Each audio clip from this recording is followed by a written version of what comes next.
नरेंद्र मोदी देश के विकास के लिए प्रतिबद्ध हैं और इस विकास की रफ्तार में किसी तरह की बाधा नहीं चाहते।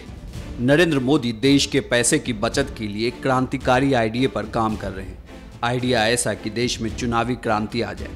प्रधानमंत्री नरेंद्र मोदी ने भारतीय चुनाव प्रणाली में क्रांति लाने वाला एक सुझाव दिया है। प्रधानमंत्री ने चुनावों में पैसे और समय की बचत के लिए पूरे देश में एक साथ चुनाव कराने का आइडिया दिया है। पंचायत, शहरी निकायों, राज्यों और लोकसभा के चुनाव अगर एक साथ कराए जाए तो इससे राजनीतिक और सामाजिक कार्यकर्ताओं को भी लोगों से जुड़ने का ज्यादा वक्त मिलेगा।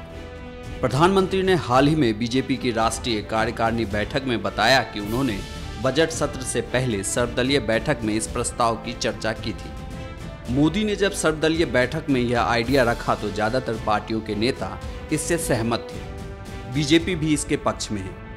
बीजेपी नेताओं ने कहा कि जल्दी होने वाले चुनावों की वजह से राज्यों के साथ ही केंद्र सरकार के काम भी ठप पड़ जाते हैं। आचार संहिता लागू होने की वजह से विकास कार्यों की रफ्तार पर ब्रेक लग जाता है। चुनाव आयोग की ओर से जारी आंकड़ों के मुताबिक लोकसभा और विधानसभा के चुनावों में करीब 4500 करोड़ रुपए खर्च होते हैं। दिलचस्प बात यह है कि बीजेपी ने 2014 के लोकसभा चुनावों में अपने घोषणा पत्र में लोकसभा और विधानसभा चुनावों को एक साथ कराने की योजना पर काम करने की भी बात कही थी। घोषणा पत्र में किए गए इस वादे पर अब पार्टी ने काम करना शुरू कर दिया है।